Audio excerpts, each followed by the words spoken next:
on a besoin de ce feu-là. On a besoin de ce feu-là dans l'église. Si l'église se dit, bon, nous allons nous priver de beaucoup de choses. Ce que nous allons faire, c'est commencer à prier. Dieu, si tu ne fais pas descendre ta gloire dans notre église, on ne fera rien. Nous ne voulons pas avancer. C'est ce que Moïse avait dit. Quand il partait, il dirigeait les enfants d'Israël pour aller dans la terre promise, arriver quelque part là-bas. Alléluia. Moïse dit non, ces peuples ici, ils sont des têtus. Je ne peux pas avancer avec ce peuple. Mais il va chercher Dieu. Dis Dieu, tu m'as dit que tu me connais. Parle mon nom. Fais-moi voir ta gloire. Pourquoi j'avance avec ce peuple? Et Dieu a dit, Moïse, monte sur la montagne, là, sur le rocher. Quand je vais passer par là, je te verrai. Et tu verras ma gloire. Moïse est allé sur la montagne. Dieu est passé par là. Et puis il a vu la gloire de Dieu. Et beaucoup de choses ont changé. Donc il a dit, si tu ne marches pas avec moi, moi je ne marche pas.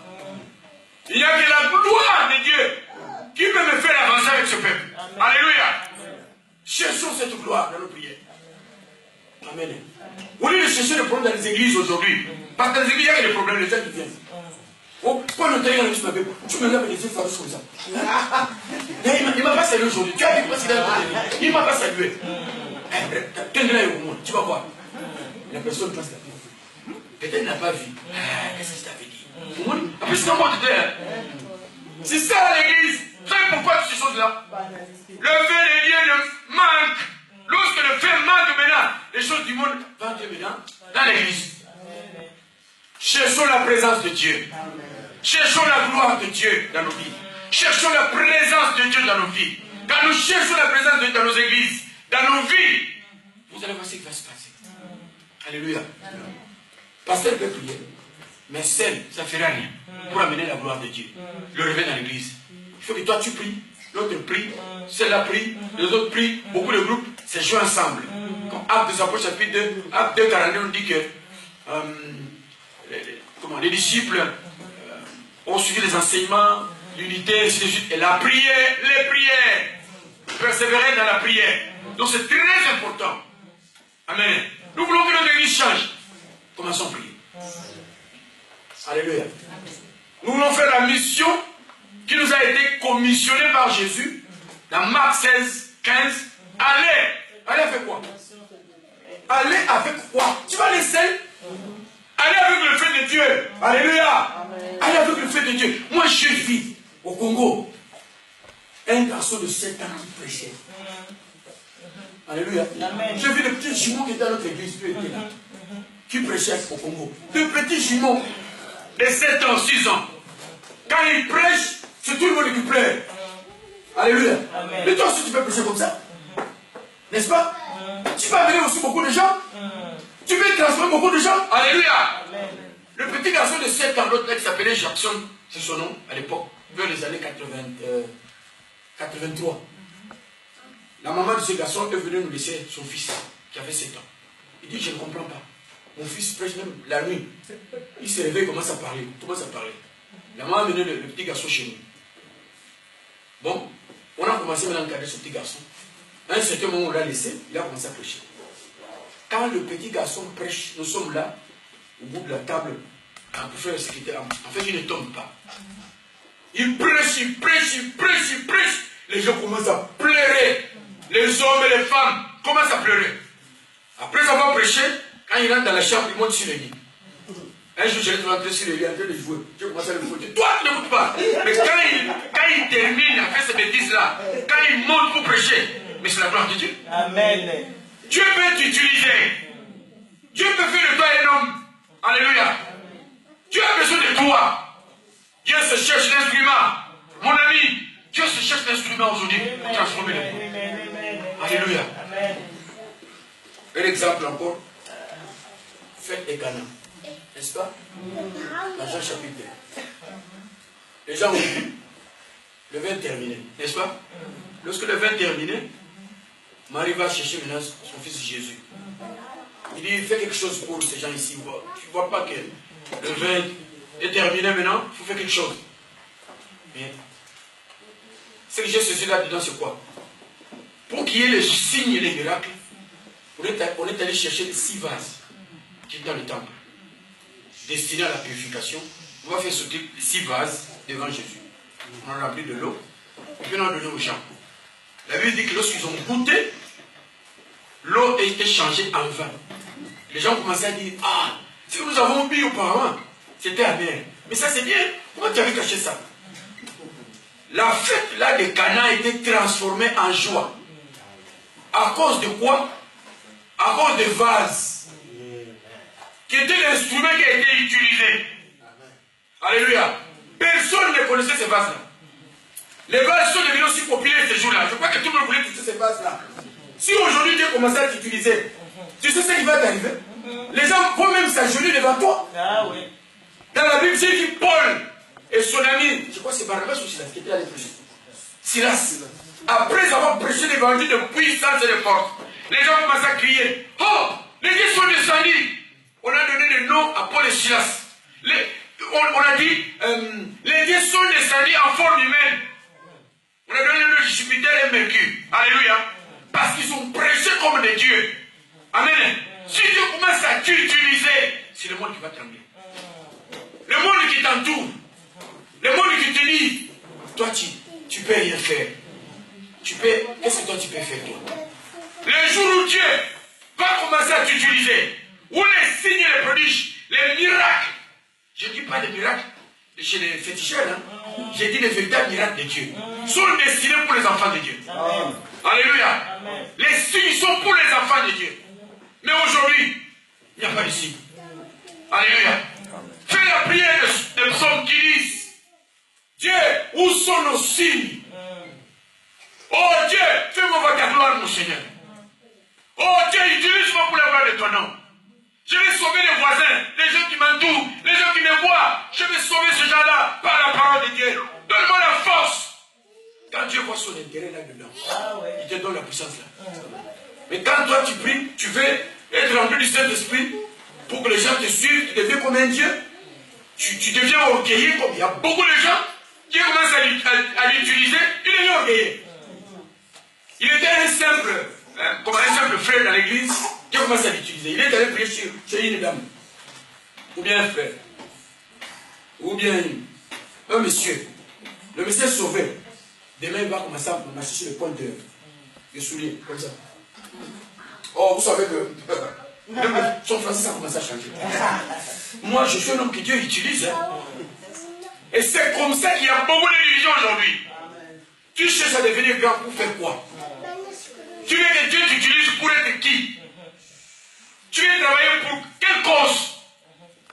Et beaucoup de gens aujourd'hui ne travaillent pour la cause de Dieu. Alléluia. Amen. Pour avoir des grandes églises remplies de beaucoup de gens qui ne donnent pas gloire à Dieu, tu veux travailler pour qui? Tu veux que tu sois connu? Vous savez, lorsqu'on a dit à qui? À Paul et son ami, vous êtes de Jupiter et Mercure. La Bible dit qu'ils ont déchiré les habits. Non, non, non, non, non, non. Nous sommes les simples hommes. Nous sommes seulement les instruments. Mon ami, si Dieu t'utilise, qu'est-ce que tu penses faire?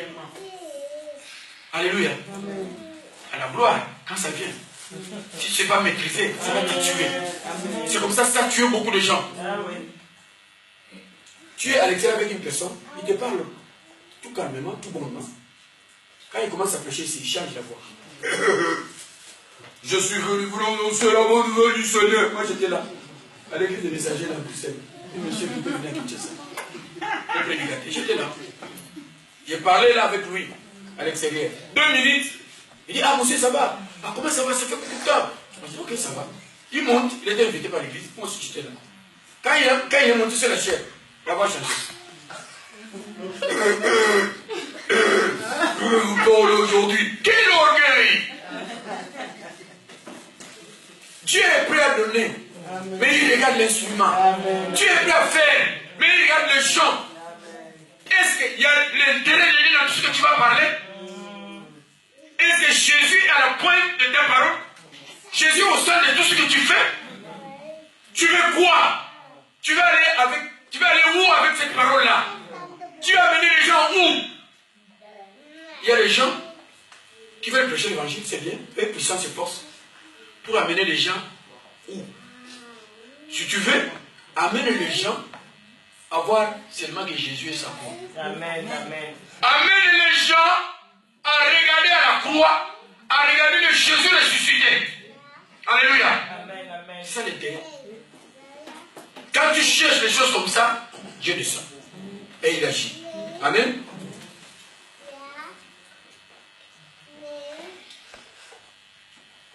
Donc je disais que ce dont nous avons besoin, c'est le feu nouveau. Amen. Hein?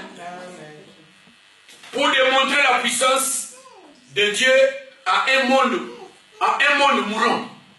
Aujourd'hui, le monde est mourant, n'est-ce pas? Regarde tout ce qui se passe tout autour de nous. Le monde est mourant. Et quand nous cherchons le feu de Dieu, c'est pour démontrer la puissance de Dieu à un monde mourant. Donner la vie à un monde mourant. C'est ça le but de ce feu-là. Amen. À un monde malade, aujourd'hui le monde est malade. À un monde en crise, aujourd'hui il y a crise multiforme. Alléluia. Amen.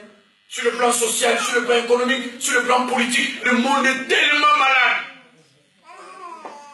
Alléluia. Amen. Nous vivons dans l'enfer avant l'enfer. Nous vivons des crises et des crises chaque jour. Qui peut changer ces crises-là? Qui peut transformer ces choses-là? Il n'y a que Dieu à travers le Saint-Esprit. L'église aujourd'hui, l'église dort aujourd'hui. Alléluia. Je suis venu que pour toi. Amen. Amen. Pas l'autre qui est à côté de toi, mais pour toi aujourd'hui. Amen. Amen. Toi qui étais timide, toi qui regardais tes voisins malades, avec beaucoup de peine et de difficultés, tu n'as rien fait depuis que tu es là. Tu n'as jamais parlé, ne fût-ce qu'un petit mot.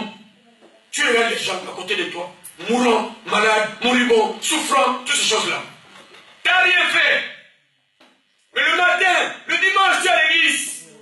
Le jeudi, tu es à l'église. Quand les gens te posent la question, où allez-vous? Je vais à l'église, je vais aller à la prière. Il y a d'autres qui se disent, mais est-ce qu'il ne peut pas me prêcher? Comme tu n'as pas le fait, tu as bien de parler, ne fût-ce qu'un petit mot. Annoncer c'est Jésus véritable. Ce n'est pas ton problème. Toi, parle tout simplement. Jésus va toucher les cœurs de ces gens-là.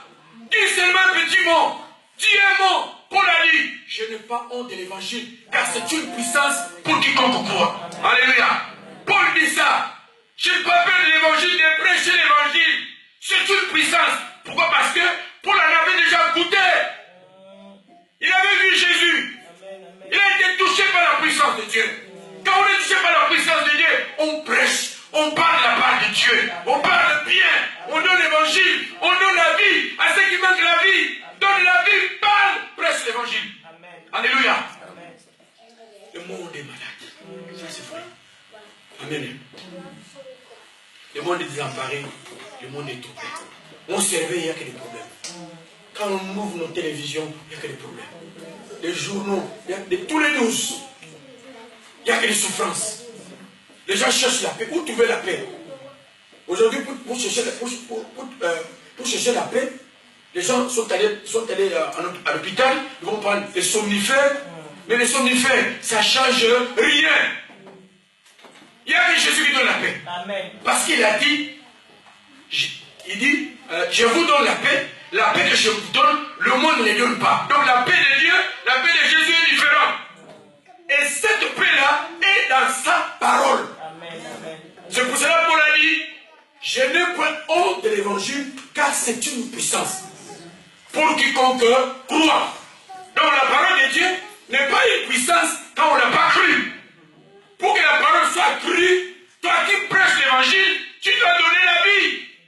Tu dois être rempli du Saint-Esprit. Tu dois être habité par la mouvance du Saint-Esprit. Il faut que l'évangile de Dieu soit prêché sous la mouvance de Dieu. Ça va toucher les gens. Alléluia. Oui, l'église, je m'adresse à vous aujourd'hui. Oui, l'église du Seigneur. Mettez-vous debout. Il n'y a qu'une chose qui peut vous mettre debout.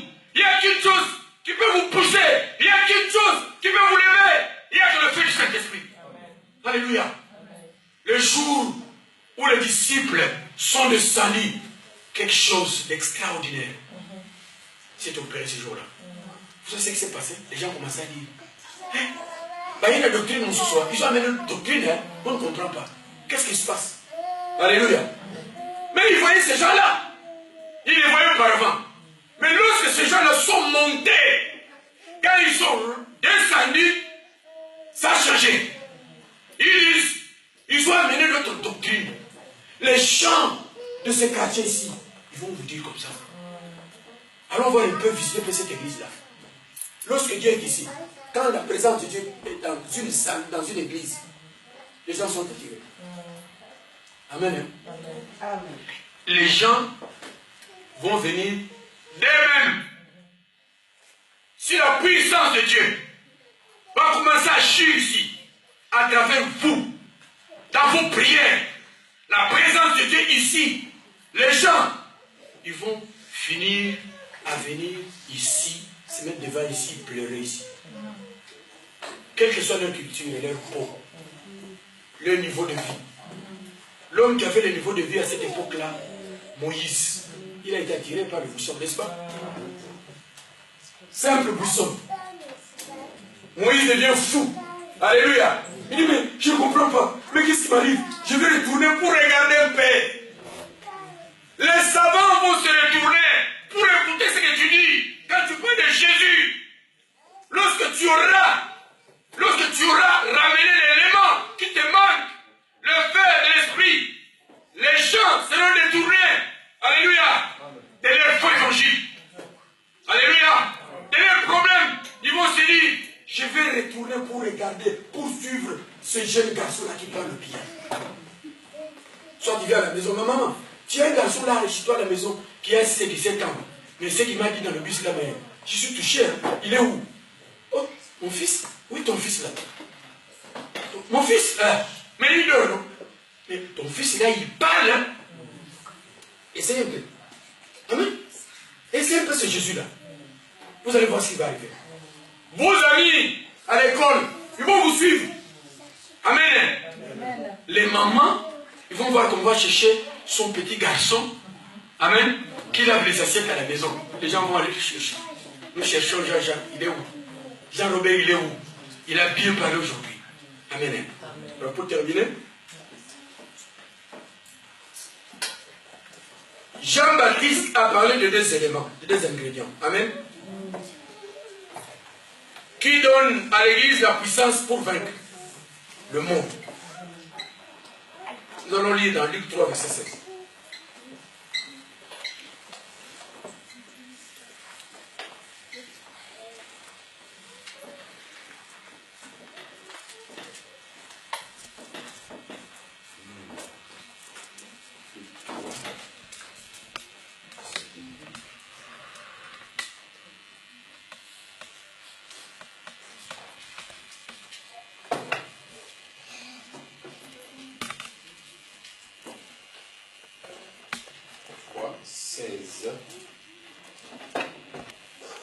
Verset 16. Alors il leur dit, moi, je vous baptise d'eau, mais il vient celui qui est plus puissant que moi, et je ne suis pas digne de détacher la courroie de ses sandales. Lui, il vous baptisera du Saint-Esprit et de feu. Amen. Deux ingrédients. Amen. Ces deux ingrédients donneraient à l'Église la puissance pour vaincre le monde. Amen. La puissance pour vaincre le monde. Qu'est-ce qu'il y a? Des éléments très importants. Des ingrédients, des éléments qui donnent à l'Église la force de vaincre le monde. Ces deux éléments-là, Jean-Baptiste dit ceci, il dit, celui qui vient après moi, celui-là, il est plus puissant que moi. C'est qui? Jésus. Il dit, quand il vient, il va vous baptiser du feu et du Saint-Esprit. Amen. Pour vous donner la puissance de vaincre les ennemis, vaincre les démons, vaincre les diables, vaincre les principautés, vaincre les puissances démoniaques, vaincre les puissances de l'air. Toutes les puissances là, les vaincre, les puissances de la nuit, qui circulent la nuit. Pour les vaincre, on a besoin de cette puissance là. Pour que l'Église sois vainqueur aujourd'hui. L'église a besoin de ce fait-là. Tu as besoin de ce fait-là. Moi, j'ai besoin de ce fait-là. Alléluia. Tout le monde a besoin de ce fait-là. C'est Jésus qui baptise. Quand tu dis Jésus, baptise-moi, il descend. Il te donne la force là. Il te donne la puissance pour vaincre le monde. Alléluia. Jésus a dit, je vais vous donner la puissance de marcher sur le scorpion. Aucune puissance ne peut pas vous nuire. C'est ce qu'il avait dit dans son discours. Alléluia. Mais aujourd'hui, ça ne se fait pas comme ça. Quand on parle du diable, des démons, tout le monde commence à trembler. Amen. Pourquoi? Parce que nous manquons des éléments. Mais s'il y a deux éléments, celui-là qui vient, il va vous baptiser. Cela veut dire le feu du vin. Moi, je vous baptise d'eau. Mais lui, il vient, c'est lui qui est le plus puissant que moi. Je ne mérite pas de délier la couronne de ses sandales. Lui, vous baptisez du feu et de l'esprit.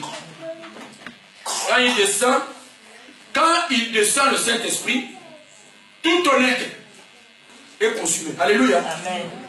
En agonie, comme le jour où Jésus était à Gethsemane. Donc tu seras comme ça, en agonie. Lorsque le Saint-Esprit descend, tu deviens comme ça. Alléluia. Rempli. Le mot baptisé signifie submerger, émerger, changer. Amen. Donc, tu vas devenir une autre femme, un autre monsieur dans le Seigneur. Quand tu es baptisé par le Saint-Esprit, tu entres dans la porte là-bas, tu entres en souriant. Peut-être quand on vient ici le dimanche, les gens sont... C'est ça qui se passe maintenant en Europe, hein? Parce qu'il y a beaucoup de problèmes. Quand le pasteur est ici, il chante ici, vous prêchez, la personne entre devant la porte là-bas. Les gens qui sont au protocole dans le plat, ils disent, papa, je me choisis. Alléluia. Il n'y a que le Saint-Esprit qui peut donner la joie aujourd'hui. Le monde est en ébullition. Alléluia. Le monde souffre, le monde est devenu malade. C'est tout le monde qui travaille jusqu'à des heures, Quand il vient à l'église, il est presque malade. Alléluia. Il n'a pas la paix. En Afrique, on demande. Mais dit, tu peux nous envoyer $1000 au Cameroun. Tu peux nous donner. Oh, je suis à Côte d'Ivoire. Hein. Je ne suis pas passé au Nigeria. Je suis à Côte d'Ivoire, aux frontières, là. Je suis là. Envoie-moi $1000 tout simplement. La personne est là, troublée. Alléluia. Il vient à l'église, toi tu prêches ici, puis il te regarde. Dans sa tête, il a des problèmes. Alléluia. Amen. Il manque la paix. Il ne sourit pas. Il sourit rarement. Il part au travail, quand il rentre à la maison, il est du soutien, il vient à la maison. Comme au canapé ici. Il monte sur le canapé. Il regarde la télévision 2 minutes. Il est sur le canapé. C'est la vie. Ça, c'est la vie maintenant en Europe. Alléluia. Qui peut nous donner cette paix, cette assurance? Qui peut nous assurer? Il n'y a que Dieu. Amen. Nous traversons les temps difficiles de l'histoire de l'homme sur la terre. Maintenant. Alléluia. Le monde est devenu tellement petit que tu veux regarder Cameroun.